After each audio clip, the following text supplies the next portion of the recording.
All right, let's break it down step by step in the simplest way possible, like I'm explaining it to a child with no prior knowledge. What are prevailing westerlies? Winds are air that moves from one place to another. The prevailing westerlies are a special kind of wind. These winds blow from west to east. This is why they are called westerlies, because they come from the west. They are found between 30 degrees and 60 degrees latitude in both the northern and southern hemispheres, the top and bottom parts of the Earth. Where do they come from? Imagine the Earth has high-pressure belts, areas where the air presses down, near the subtropics around 30 degrees latitude.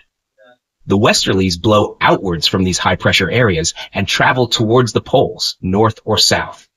As they move, something cool happens. Because of how the Earth spins, these winds get deflected or turned slightly, so they don't just go straight. In the northern hemisphere, they turn into southwesterly winds. In the southern hemisphere, they become northwesterly winds. Are they steady, or do they change? The westerlies can change a lot. They are not as steady as some other winds, like the trade winds. These winds change in direction and strength because of different things happening in the air, like storms. What affects the westerlies? Polar air masses, cold air from the poles, sometimes mix with the westerlies. Cyclones and anticyclones, big circular weather patterns of low and high pressure, also move along with the westerlies. Cyclones are areas of low pressure where air rises, and they often bring storms. Anticyclones are areas of high pressure where air sinks, and they usually bring calm weather. These cyclones and anticyclones travel eastward with the westerlies, like they are riding the wind.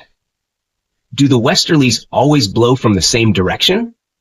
On the surface of the Earth, the westerlies can be interrupted by storms or winds from different directions.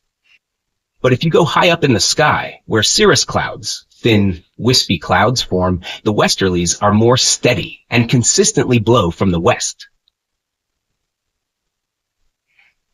Differences between northern and southern hemispheres.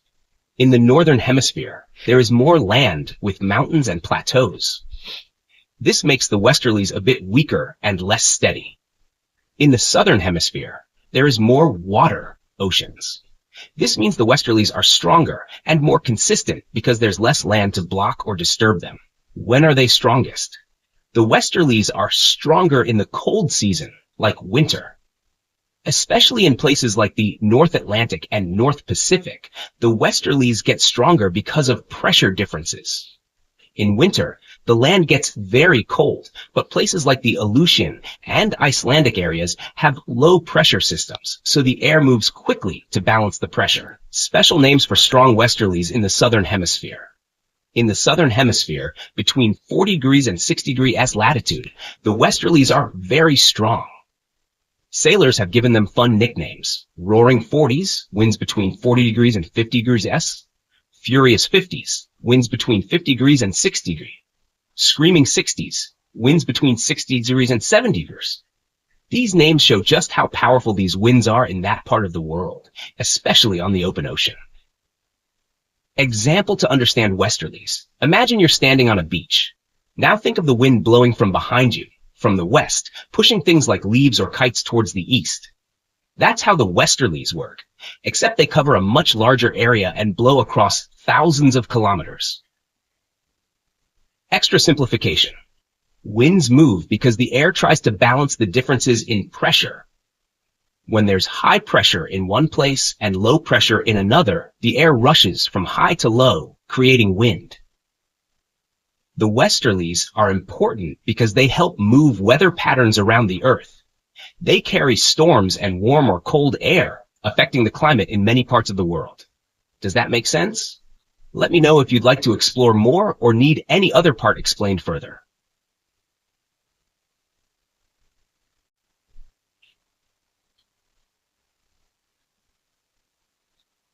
All right, let's go even deeper into the details, but still keep everything simple and easy to understand.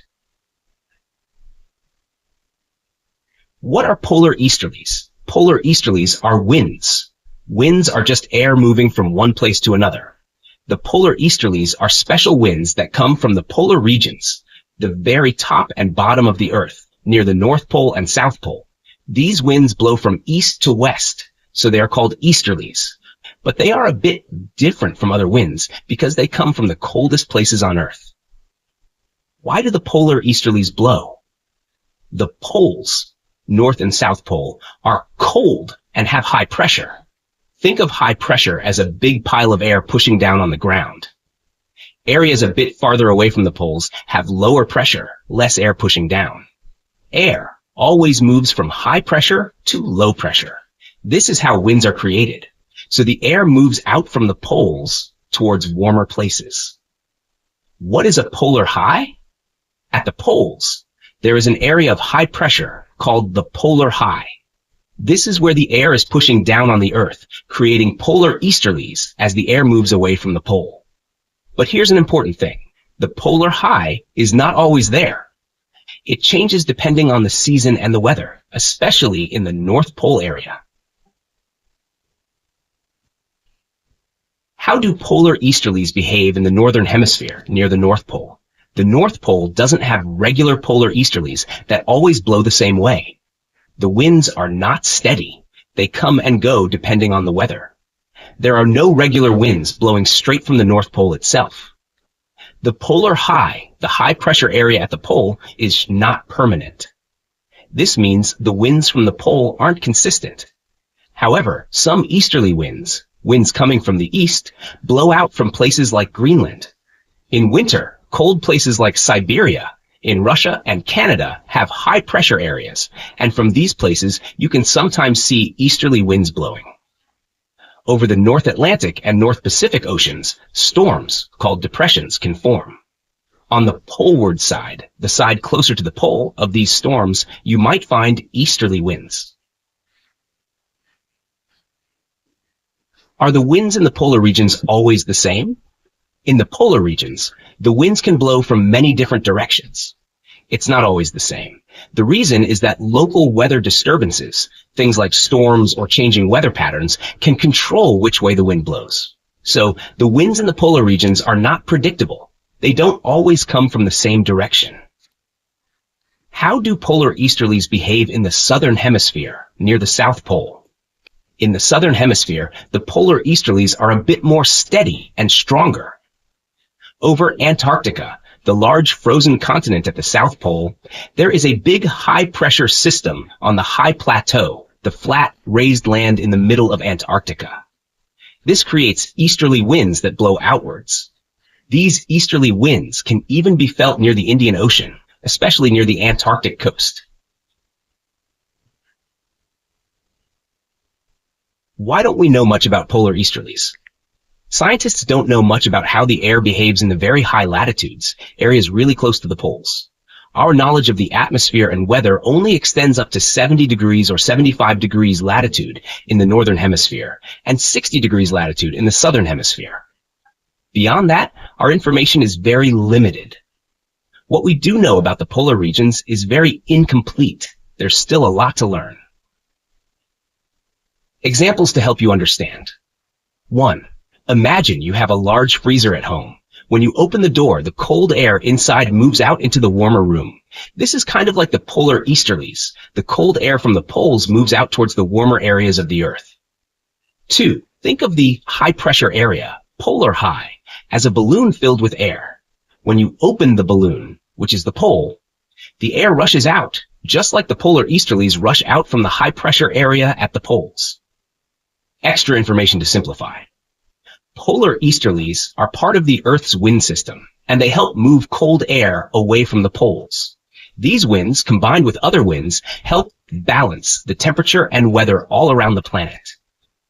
The polar easterlies affect the weather in places far from the poles, because they bring cold air down into lower latitudes.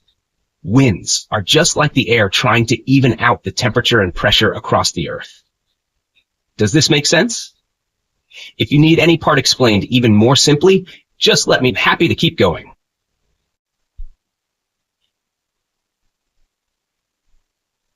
All right, let's go step by step to explain this in the simplest possible way. Number 1, idealized circulation pattern, Imagine if the Earth had no big land masses, continents, and no big oceans, just a smooth surface. If that was true, the wind patterns around the world would look very simple. These wind patterns are called the idealized circulation pattern. 2. Departures from the ideal pattern.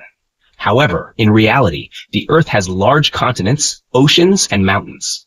These things change the wind patterns. Also, the Earth is tilted, and because it goes around the sun, the seasons, summer, winter, etc. change.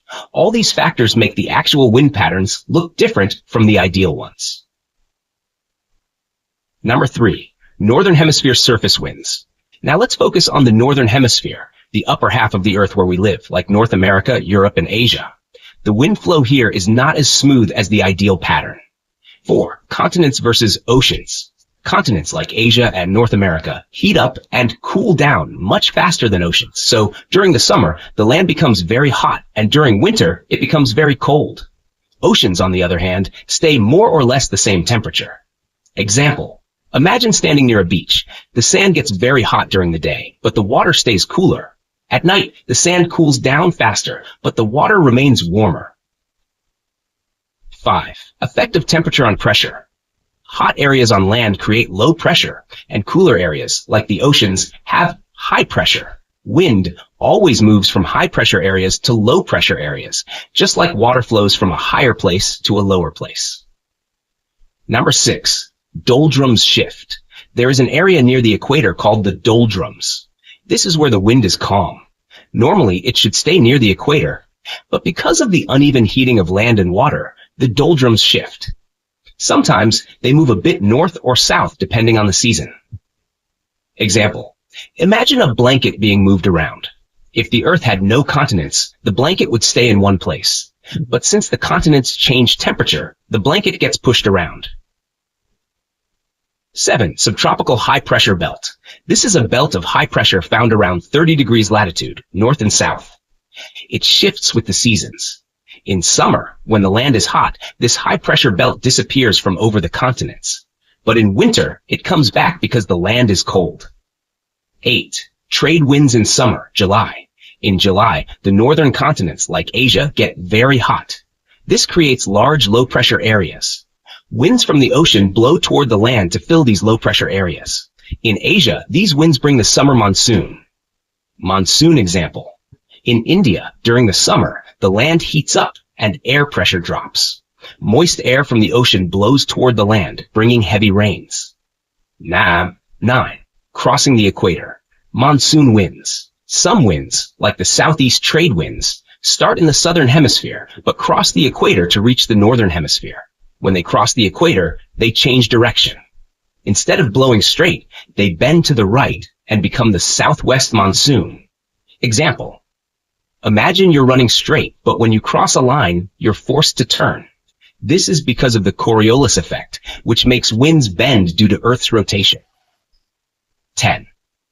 Farrell's law. This law explains that we bend to the right in the northern hemisphere and to the left in the southern hemisphere because of Earth's rotation. Extra information to simplify. High pressure and low pressure. Think of a high pressure like a full balloon, and low pressure like an empty one. If you pop the balloon, the air moves quickly to fill the empty space. Low pressure. Wind and seasons. Wind patterns change with the seasons. In summer, land heats up and pulls wind toward it, just like a vacuum cleaner. In winter, land cools down and winds blow away from it. I hope that makes sense. Let me know examples or clarifications.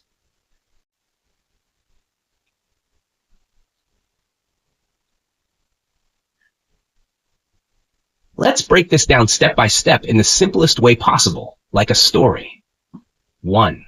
Oceans stay cooler, land heats up.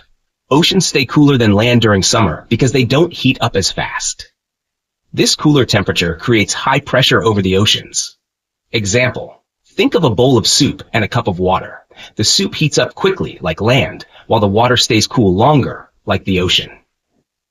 2. High pressure cells over oceans.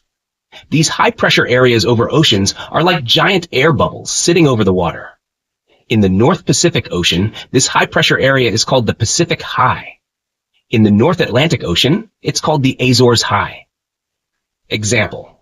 Imagine two giant balloons, high pressure, sitting over the Pacific and Atlantic Oceans at around 35 degrees to 40 degrees N. This is a bit north of the equator. 3. Anticyclones. These high-pressure areas over oceans are also called anticyclones. Think of an anticyclone like a big, stable air zone where the wind moves in a circle but slowly. Example. Picture a calm whirlpool, but made of air, slowly spinning in the sky over the ocean. 4. Summer in Asia, low pressure. In summer, Asia heats up a lot, creating a low-pressure area. The air pressure here is very low, about 995 millibars, a way to measure air pressure. Example. If high pressure is like a full balloon, low pressure is like a nearly flat balloon. 5. Winter in the Northern Hemisphere. In January, it's winter in the Northern Hemisphere, the top half of the Earth. During winter, the land gets colder than the oceans. This means the continents have high pressure, and the oceans have lower pressure.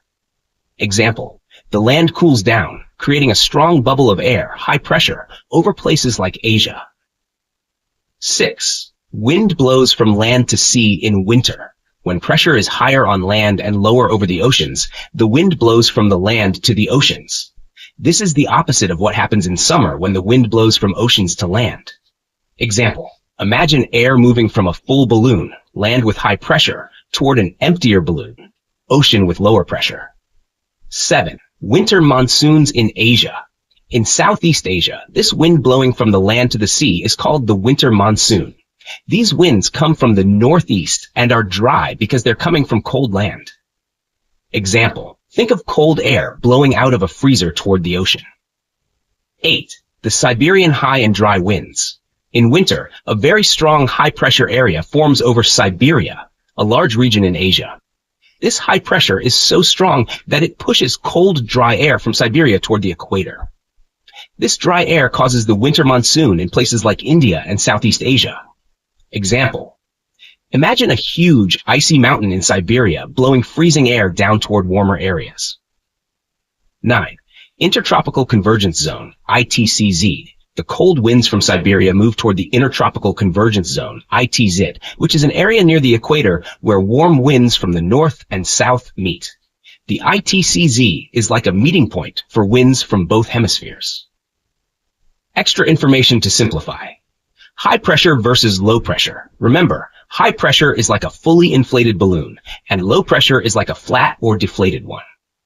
Monsoons. In summer, the wind blows from the ocean to the land, wet monsoon, and in winter, the wind blows from the land to the ocean, dry monsoon. I hope this makes it easy to understand. Feel free to ask for more examples or clarification.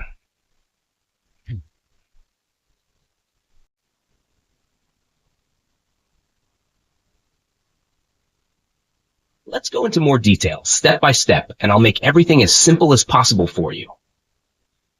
1. Winter winds in North America. In winter, Canada becomes very cold. Cold air is heavy, so it creates a high-pressure area in Canada. From this high-pressure area, the wind blows southward towards the United States because air always moves from areas of high pressure to areas of low pressure. Example. Imagine you have a pile of sand. If you push the sand from a high pile to a flat surface, it spreads out. Similarly, air from high-pressure areas moves to low-pressure areas. 2. Himalayas blocking cold winds in India. In winter, there's a high-pressure zone in northwest India. Normally, cold winds from Siberia, a very cold region in Asia, would blow into India. However, the Himalayan mountains block these winds, protecting India from freezing cold air. Example. Think of the Himalayas like a big shield that blocks the cold winds, keeping India warmer in winter compared to Siberia. 3. Northeasterly trade winds in winter. In the northern hemisphere, during winter, the northeasterly trade winds start blowing again. These winds blow from the northeast towards the equator because of the high pressure over land and low pressure near the equator. Example. Imagine the Earth like a spinning top. As it spins, the winds get pulled in specific directions, like the northeast trades moving toward the equator. 4. Cyclones over oceans. In winter, there are two large cyclones, spinning storms, over the oceans. The Aleutian Low is a cyclone over the North Pacific Ocean. The Icelandic low is a cyclone over the North Atlantic Ocean. These cyclones form because the air pressure over the oceans is lower, causing air to swirl in and create storms. Example, picture a spinning top in the middle of the ocean, pulling everything towards it and creating stormy weather. 5. Low pressure over continents in winter. During winter, the subpolar low pressure, the low pressure near the poles, disappears over the northern continents. Instead, winter cyclones, large stormy weather systems, form and move from the oceans onto the land. These storms are carried by the westerly winds, which blow from west to east. Example, imagine the wind pushing storm clouds from the ocean towards the land, like pushing a toy boat across water. Number 6. High pressure over oceans and land. In winter, the high pressure areas over the oceans weaken and split into smaller sections. Over the continents, these high pressure zones often merge into larger areas of high pressure. Because of these changes, the westerly winds that blow from west to east, become irregular and don't follow a smooth path. Example, think of the high pressure areas like puzzle pieces. Over the land, they come together into bigger pieces, but over the ocean, they break into smaller pieces. HAP 7. Irregular westerly winds. The westerlies, winds that blow from the west to the east, don't always blow in a straight line. Because of the changing high and low pressure areas, these winds can become twisted and irregular. Cyclones, storms, and anticyclones, high pressure calm zones, make these winds even more chaotic. Example, imagine a river that normally flows in a straight line but now has whirlpools and twists. That's how the westerlies act during winter. 8. Southern Hemisphere winds. The Southern Hemisphere is mostly covered by water. Think of the big oceans like the Pacific, Atlantic, and Indian Oceans. Because there's more water and less land, the air pressure there stays more balanced. The wind patterns in the Southern Hemisphere are closer to the ideal pattern because there's less land to disturb them. Example, imagine a calm, big lake where the wind moves smoothly compared to a rough, rocky area where the wind gets mixed up, like in the Northern Hemisphere.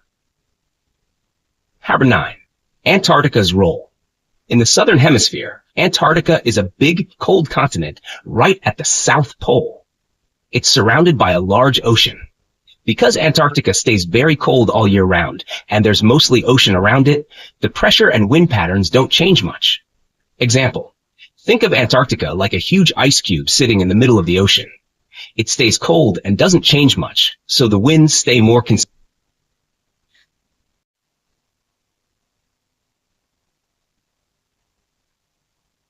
Let's go into more detail and break everything down in the simplest way possible so it's easy to understand. 1. Southern Hemisphere and its special feature, water.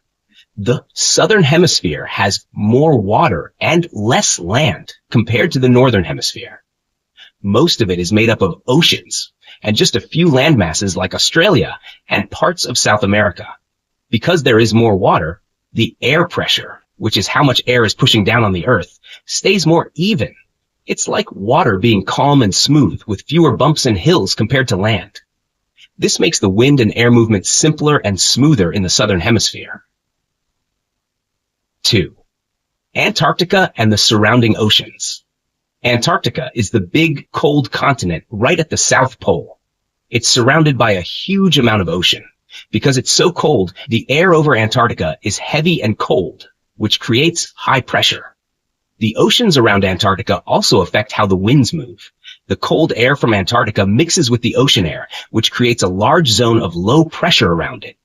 This is called the subpolar low. Example, think of Antarctica as a giant cold refrigerator that sends cold air outwards. The cold air meets the surrounding water, making the wind patterns around it stay pretty constant. And 3. Subtropical high pressure belt, middle of the Southern Hemisphere. There is something called the subtropical high pressure belt, which is an area where air pressure is higher. In the Southern Hemisphere, this belt wraps around the Earth without many interruptions because there is mostly water and little land. There are 3 big high-pressure zones in this belt, one over each major ocean: the Pacific Ocean, the Atlantic Ocean, and the Indian Ocean. These zones stay there almost all year round. Example, Imagine three big air bubbles sitting on top of the oceans. These bubbles are like the high-pressure areas that push air away from them. 4. Winds in the Southern Hemisphere. Winds in the Southern Hemisphere blow away from high-pressure areas, like the subtropical high-pressure belt, and move toward low-pressure areas. These low-pressure areas can be near the equator or close to the subpolar low near Antarctica. Another important thing, in the Southern Hemisphere, winds blow with high pressure to their left and low pressure to their right. This is because of the way the Earth spins, which makes the winds curve. What happens in January, summer in the Southern Hemisphere? January is summer in the Southern Hemisphere. During summer, the land, like Australia, South America, and South Africa, gets much hotter than the surrounding oceans. Hot land creates low-pressure zones because hot air rises. These low-pressure areas over the land break the smooth circle of the subtropical high-pressure belt. At the same time, the subpolar low-pressure belt near Antarctica becomes even stronger during summer because of the big temperature difference between Antarctica, cold, and the surrounding areas, warmer. Example. During summer, it's like the land areas get so hot that they punch holes in the high-pressure air bubble that usually sits over the oceans. 6. What happens in July? Winter in the Southern Hemisphere. July is winter in the Southern Hemisphere. During this time, the equator's low-pressure zone shifts a little to the north because of the Earth's tilt. The land areas, like in Australia or South America, cool down, which makes them develop high-pressure centers during winter. During this time, the subtropical high-pressure belt becomes stronger and more continuous because the land isn't heating up as much. The subpolar low-pressure belt near Antarctica doesn't change much between summer and winter because it's mostly surrounded by ocean, and the ocean doesn't change temperature as quickly as land does. Example. During winter, it's like the cold air piles up more, making the high-pressure zones stronger and more connected, like a smooth circle wrapping around the Southern Hemisphere. Hatsharsh 7. Zonal distribution of pressure, very uniform. Near the subpolar low-pressure belt, closer to Antarctica, the pressure stays pretty constant all year round. This is called zonal distribution because the pressure forms a smooth zone without much change during the year. This happens because the area near Antarctica has no land to break up the winds or air pressure, so things stay more uniform. Example, it's like having a calm area of the ocean where nothing changes much because there are no islands or land to mess up the flow of the water. Summary of key points. 1. The Southern Hemisphere has more water than land, so the air pressure and winds are smoother and more predictable. 2. Antarctica creates strong high pressure and influences the winds around it, especially creating a subpolar low-pressure belt. 3. The subtropical high-pressure belt stays mostly unbroken because there's little land to interrupt it. 4. Winds blow from high pressure to low pressure and are influenced by the way the Earth spins, called the Coriolis effect. 5. In summer, January, the land heats up, causing low pressure and disrupting the subtropical high-pressure belt. 6. In winter, July, the land cools down, making the high-pressure areas stronger and more connected. 7. Near Antarctica, pressure stays pretty constant because there's no land to interrupt it. This explanation simplifies how wind and pressure systems work in the Southern Hemisphere, focusing on the interaction between water, land, and temperature changes throughout the year.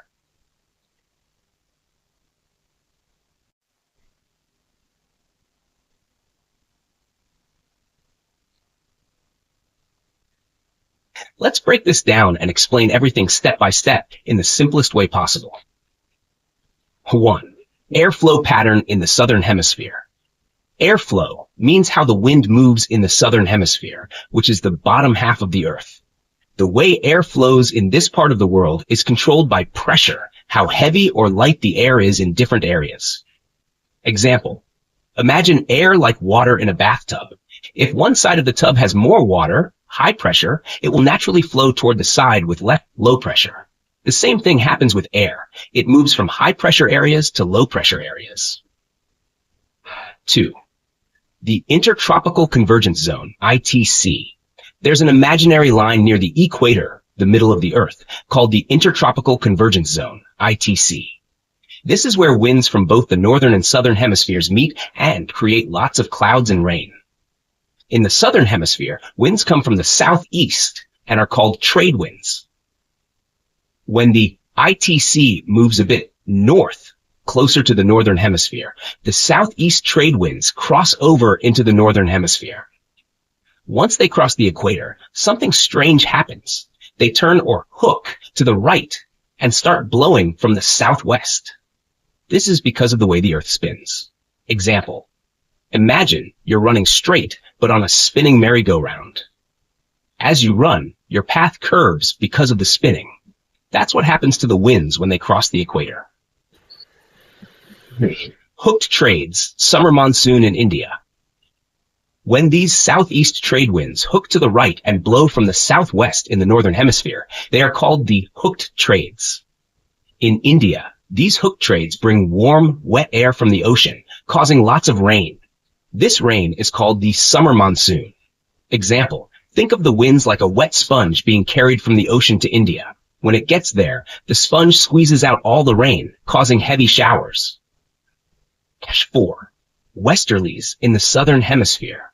In the southern hemisphere, the area between the subtropical high-pressure zone, around 30 degrees latitude, and the subpolar low-pressure zone, near Antarctica, has strong winds called westerlies. The reason these winds are so strong is because the difference between high pressure and low pressure is steep, meaning the air rushes quickly from the high-pressure zone to the low-pressure zone, just like water flowing fast down a steep hill. The winds start blowing from the northwest, but because of the Earth's rotation, they turn and blow from west to east. Example, it's like pushing a ball down a steep hill. It starts slow, but it moves faster the steeper the hill is. The westerlies are like this. The big difference in pressure makes the winds blow faster. 5. Little pressure variation in the southern hemisphere. The southern hemisphere has a lot of water and fewer land areas. Water doesn't heat up or cool down quickly, which keeps the air pressure pretty stable throughout the year. This means there isn't a big difference in pressure between summer and winter. The wind patterns also stay mostly the same throughout the year. Example, if you have a big ocean, it stays about the same temperature all year, but land heats up and cools down quickly. So the air over the water stays steady, while the air over land changes a lot. #6. Northern Hemisphere, the land hemisphere. The northern hemisphere is called the land hemisphere because it has more land and less water. Land heats up and cools down quickly, which causes big changes in pressure between summer and winter. This means that the winds in the northern hemisphere change more with the seasons. Example, land is like a stove. It heats up fast and cools down fast. Water is like a slow cooker. It takes a long time to heat up and cool down.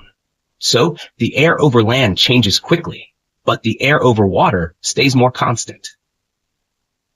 7.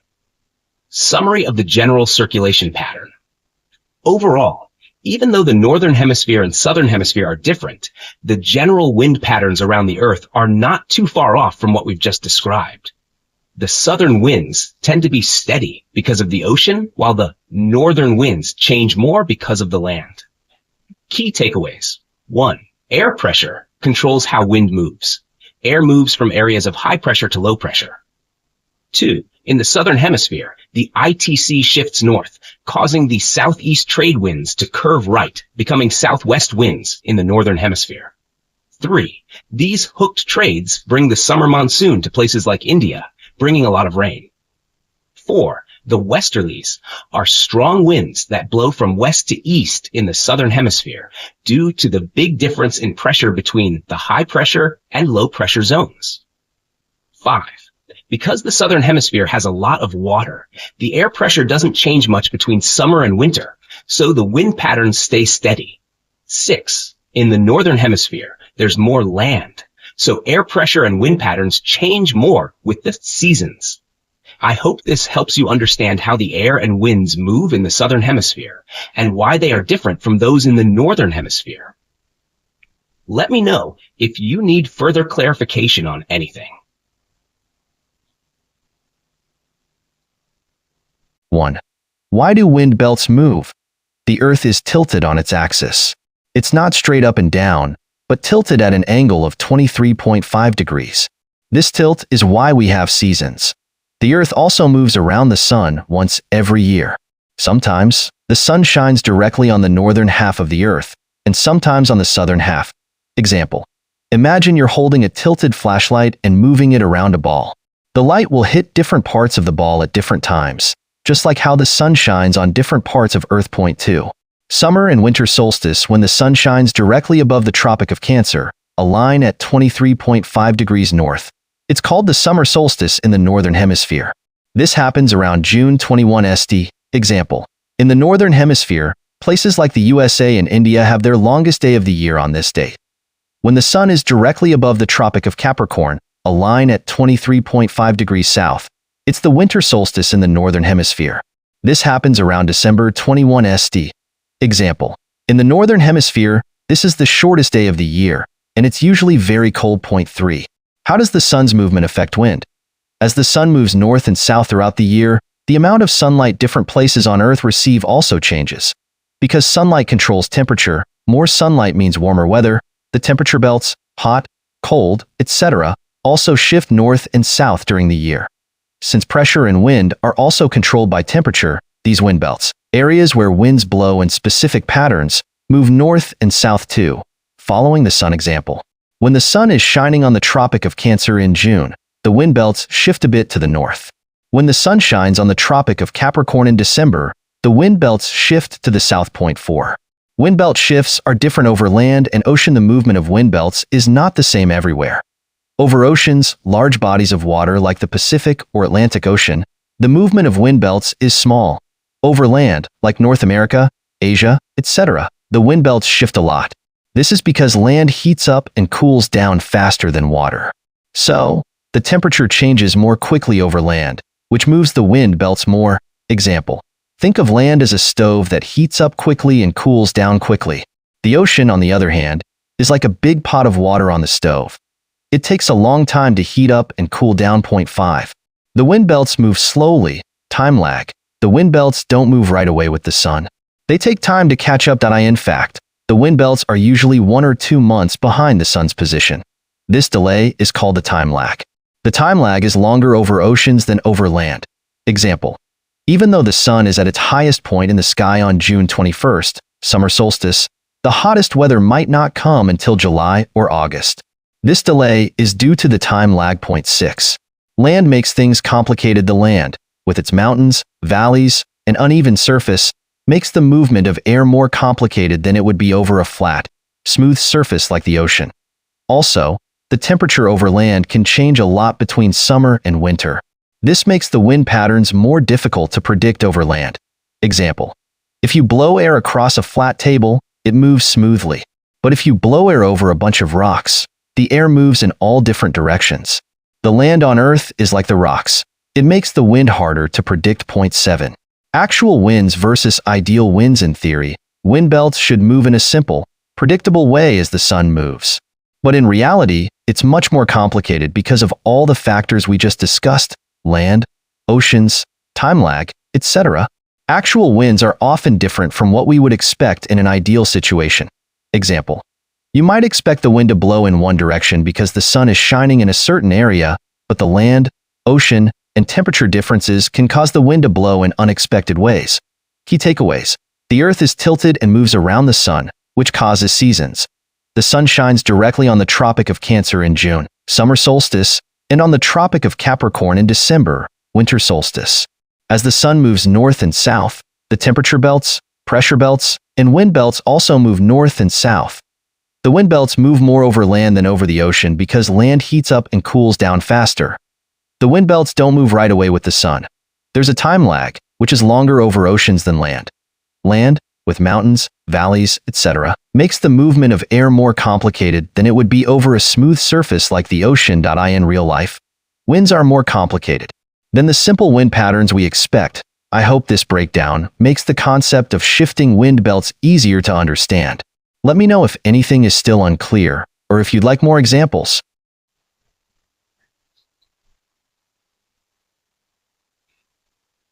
Let's simplify this whole explanation, so even if you're new to this topic, it will make sense. Here, 1. What are wind belts? Wind belts are areas of Earth where winds move in specific patterns. These wind belts move a little bit north or south, depending on the season, time of year. Example, imagine belts wrapped around a ball.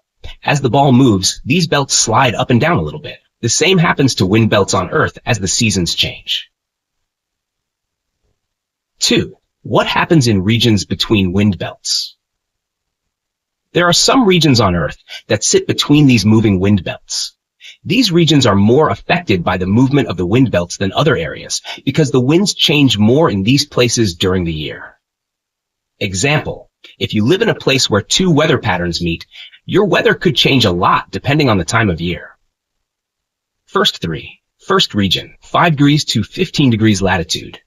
This region lies near the equator, the middle of Earth, between 5 degrees and 15 degrees latitude.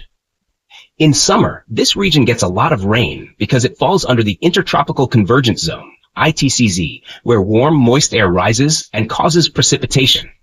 Example, think of summer in places like parts of India or Africa near the equator, where it rains a lot. In winter, the wind belts move a bit south, and this region comes under the influence of the subtropical high-pressure area and dry trade winds. This means it becomes dry in winter. Example, in winter, these areas will experience less rain and more dry conditions, like some parts of India or Brazil. So, this region has 2 seasons, a wet season with lots of rain in summer and a dry season in winter. 4. Second region, 30 degrees to 40 degrees latitude. This region lies between 30 degrees and 40 degrees latitude, where there's an alternation of wet winters and dry summers. In summer, the region experiences high-pressure systems, where the weather is calm, warm, and clear. There's hardly any rain. Example, think of places like California or parts of the Mediterranean, where summers are hot and dry, and the skies are often clear. In winter, the wind belts move a bit south, and the region comes under the influence of westerly winds. These winds bring storms and rain.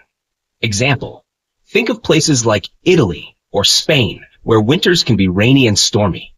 This alternation switch between dry summers and wet winters mostly happens on the western sides of continents, like the Mediterranean region. 5. Third region, 60 degrees to 70 degrees latitude. This region is located between 60 degrees and 70 degrees latitude, near the poles, top and bottom of Earth. In summer, this region experiences westerlies, winds from the west, that bring in warmer air from lower latitudes. Example, think of places like parts of Alaska or Russia, where summers are not as cold because warmer winds blow in. In winter, cold polar air from the North or South Pole rushes into this region, making it very cold. Example, in winter, places like northern Canada or Siberia in Russia can get extremely cold because cold air from the poles moves in. Because this region is in between 2 different wind systems, polar air and westerlies, the weather can change quickly and sometimes be confusing. Example, in some areas near the poles, you might have a cold day followed by a warm day because the winds are constantly changing. 6. Why does this happen? The Earth is constantly moving, and the sun changes its position in the sky as the seasons change. As the sun moves, it heats different parts of the Earth, which causes the temperature, pressure, and winds to move as well. This is why wind belts shift north or south depending on the season. Key takeaways. 1. Wind belts move north and south as the Earth goes through the seasons. 2. Regions that lie between wind belts are more affected by seasonal changes in wind and pressure. 3. Regions near the equator, 5 degrees to 15 degrees latitude, have a wet season in summer and a dry season in winter. 4. Regions between 30 degrees to 40 degrees latitude, like the Mediterranean, have dry summers and wet winters. 5. Regions near the poles, 60 degrees to 70 degrees latitude, experience cold polar air in winter and warmer westerly winds in summer. 6. The weather can be confusing in some areas because different wind systems can bring opposite conditions. Let me know if this explanation makes sense to you, or if you else.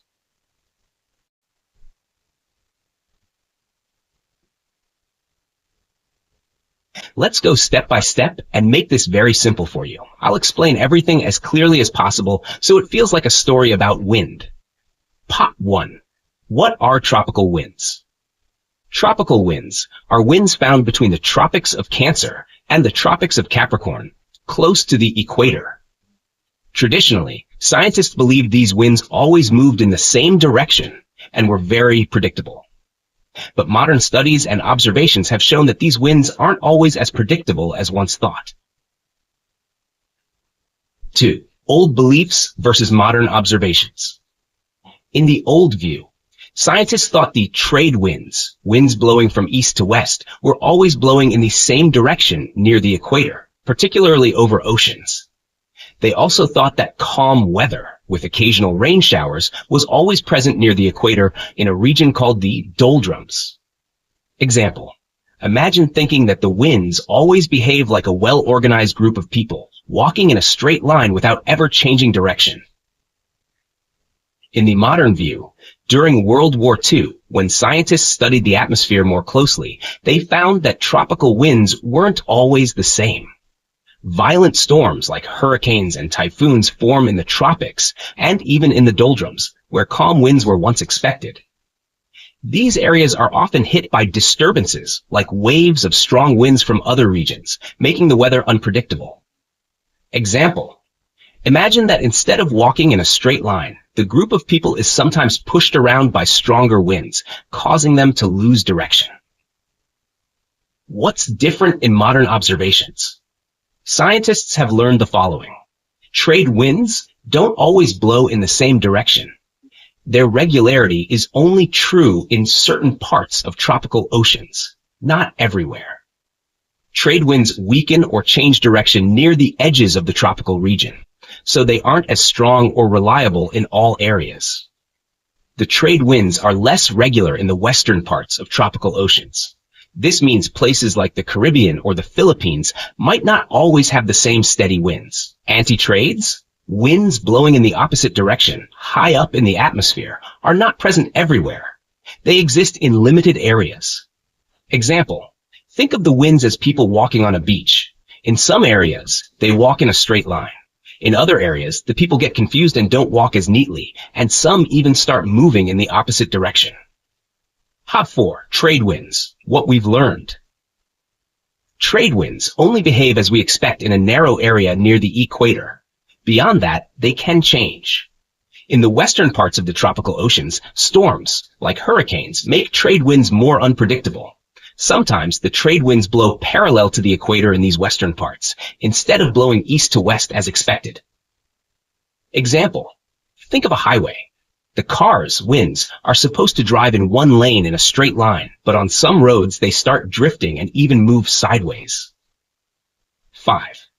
What does this mean? The tropical wind systems are not as simple as scientists used to think. They are affected by storms, pressure systems, and disturbances that can change their behavior. Instead of seeing the tropical wind systems as a perfect, constant pattern, scientists now understand that these winds can shift, weaken, and sometimes even change directions. Conclusion: tropical winds are like people walking in a group. Sometimes they walk in a straight line as expected, like in the central parts of the tropical oceans, but sometimes things get messy. In the western parts of the oceans, storms push the group around, causing confusion. The old idea of perfectly predictable winds doesn't hold true anymore. Instead, scientists now know that tropical winds can be unpredictable, especially in certain areas. This is important for predicting weather in tropical regions and understanding phenomena like hurricanes and tropical storms.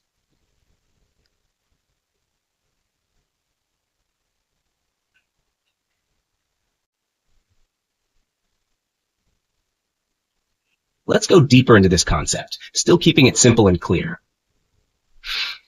What are doldrums? The doldrums are areas near the equator where the weather can be very calm with little to no wind. In these areas, the air pressure is low. Air pressure is how much the air is pushing down on the Earth. Low pressure means the air isn't pressing down much, so there's not much wind blowing. Think of it like this. Imagine blowing up a balloon. If you let the air out slowly, there's just a little breeze. Nothing strong. This is kind of like the doldrums. The air isn't moving around much, so you only get light breezes. Why are there no strong winds in the doldrums? Near the equator, the sun heats up the Earth a lot. This makes the air hot and moist. Moist means full of water vapor. Hot air rises up, so the air at the surface doesn't have anywhere to go. This rising air creates an area of low pressure, and because the air is going up instead of moving sideways, there's not much wind on the ground. The convergence of winds. At the equator, winds from the north and south meet. These winds are called trade winds. The northern hemisphere sends northeast trade winds, and the southern hemisphere sends southeast trade winds. When these trade winds meet in the equatorial region, they go upward into the atmosphere. Since the air is rising, it leaves behind calm conditions on the surface, which is why there is little to no wind in the doldrums. What happens in the doldrums? When the air rises, it gets colder as it moves higher into the sky. This cooling air leads to the formation of big clouds called cumulonimbus clouds. These clouds are huge and can create strong thunderstorms with lots of rain. Example: imagine boiling water in a pot. The hot steam rises up. Now imagine that steam forming a big cloud over the pot. This is what happens in the doldrums. Warm, moist air rises and forms clouds, which then produce heavy rain. Are doldrums the same everywhere? Scientists once thought that the doldrums were the same everywhere near the equator. However, they have learned that this isn't true. The doldrums can change depending on the time of year and location. Sometimes there are no doldrums at all in certain places, while at other times, the doldrums can stretch over large areas. Where can you find doldrums? According to Crow, a scientist who studied the doldrums, there are three main areas where doldrums usually exist. 1. Indian Pacific doldrums. This is the largest doldrum area, covering about 100 million square kilometers. 2. West African coastal doldrums, found along the coast of West Africa. 3. Western coastal doldrums of Central America, found along the coast of Central America. These areas experience light winds and calm weather because of the way the trade winds meet and rise in these regions. The ITCZ, Intertropical Convergence Zone. The ITCZ is the area near the equator where the northeast trade winds and southeast trade winds meet. This area moves slightly north and south depending on the season. It is characterized by rising warm air, which forms clouds and rain. Calm winds at the surface, leading to doldrum-like conditions. Some scientists say the ITCZ is a continuous belt that circles the Earth near the equator. Others believe that the ITZ is made up of multiple convergence lines, several zones where winds meet instead of just one big one. Intertropical Front, ITF. Some meteorologists talk about something called the Intertropical Front, ITF. A front is where two different types of air meet, air that might have different temperatures or densities. However, in the equatorial region, the air masses are very similar in temperature and density. This is why some scientists argue that fronts can't really exist in the equatorial region. But others believe that when the trade winds from one hemisphere cross into the other hemisphere, they can create these fronts. When this happens, the winds and weather patterns can become more complicated, with small disturbances and changes in wind direction. Why is it confusing? Scientists have different opinions about how the ITCZ and doldrums work. Some believe that the ITCZ is a single line of convergence, while others believe there are multiple lines. Some scientists believe in the existence of intertropical fronts, while others think these fronts can't exist near the equator. This creates confusion and makes it difficult to fully understand the weather patterns in these regions. Simple summary. 1. Doldrums are calm areas near the equator with weak winds and lots of rain. 2. They happen because hot air rises, leaving behind little wind on the surface. 3. Trade winds from the north and south meet in the ITCZ and rise upward, forming clouds and storms. 4. Doldrums can change depending on the time of year and location. They are not always present in the same way. 5. Some scientists believe in the existence of intertropical fronts, but others do not, making it a topic of debate. Does this help? Let me know if you need further clarification or examples.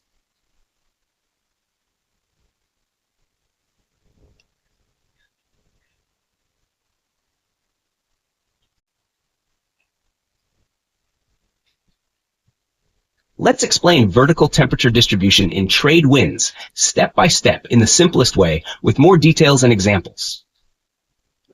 1. What is vertical temperature distribution? Vertical temperature distribution means how the temperature changes as you move upward in the air, from the ground or ocean up to the sky. Imagine you're standing on the ground. The air around you has a certain temperature. As you go higher, like flying in an airplane or climbing a mountain, the temperature usually gets colder. This change in temperature with height is called vertical temperature distribution. 2. Trade winds. Trade winds are winds that blow from high-pressure areas near the tropics toward the equator. These winds are very steady and consistent in some places, especially over the oceans. 3. Vertical temperature distribution over the oceans. When trade winds blow over the oceans, here's how the temperature changes as you go upward. A. Near the surface. The ocean surface is warm because it absorbs heat from the sun. The air close to the ocean touches this warm surface and becomes warm too. However, the air that blows in from far away is usually cold when it first arrives. So, the cold air gets heated from below by the warm ocean surface. Because the air near the surface warms up quickly, the temperature drops very fast as you go higher for the first 600 meters, about half a kilometer. This is called a steep lapse rate, meaning the temperature changes rapidly as you go up. Example: think of warming your hands over a fire. Your hands are very warm when they are close to the fire, but as you move them away from the fire, they get cold quickly. The same happens with the air near the ocean surface. B. Higher up, above 600 meters. As you go higher up, above 600 meters, the temperature doesn't drop as fast. The air at these levels doesn't warm up as much, so the lapse rate decreases. This means the air cools down, but more slowly. C. Cloud formation. When the warm air near the ocean surface rises, it starts to cool down and forms clouds. These clouds are called fractocumulus or trade cumulus clouds. They form because the air near the surface is moist, contains water vapor, and turbulent, moves around a lot. Example: think of steam rising from a cup of hot tea. The warm, moist air from the tea forms a little cloud, steam, when it rises. This is similar to how clouds form over the ocean. 4. Vertical temperature distribution over land continents. The temperature behaves a little differently over land, like continents, compared to the ocean. A. Daytime heating. During the day, the land heats up a lot from the sun. This heating creates a steep lapse rate. The air near the ground heats up quickly, and the temperature drops fast as you go up. B. Trade wind inversion. However, there is a layer called trade wind inversion higher up in the atmosphere. Inversion means that instead of the temperature getting colder as you go up, it stays the same, or even warms up slightly at a certain height. This inversion acts like a lid, preventing the warm air from rising any higher. Because of this trade wind inversion, no clouds can form in the higher parts of the atmosphere over land because the air can't rise enough to cool down and condense into clouds. Example: think of boiling water in a pot with a lid on it. The steam from the boiling water wants to rise, but the lid stops it. The trade wind inversion works like that lid, stopping the air from rising higher and forming clouds. C. Dust storms. Since the air is dry over land, especially in desert regions, the winds pick up a lot of dust from the ground.